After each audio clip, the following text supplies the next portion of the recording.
লাউর খোসা এটাও ফেলবো না। এটা দেখেন কি করি, এই যে কাঁকড়া আছে, এই কাঁকড়া দিয়ে লাউর খোসা, এটা এই কাঁচা লঙ্কা কটা আমি দেবো।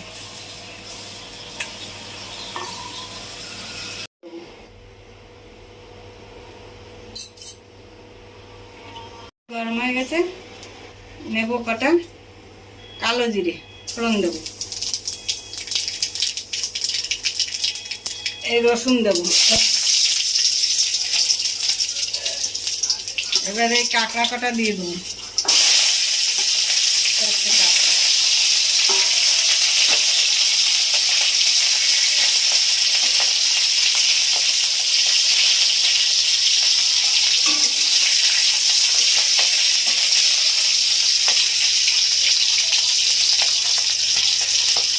এবার দেবো লাউ খোসাগুলো।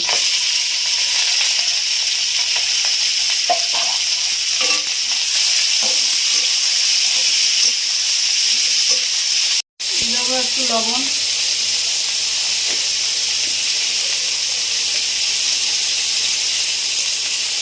দেবো একটু হলুদ,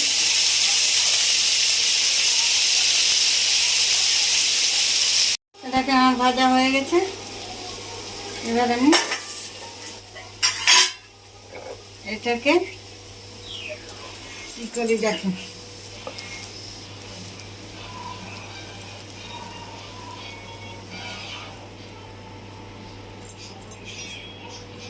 এই দেখেন বাটছি লাউর খোসার কাঁকড়া বাটা।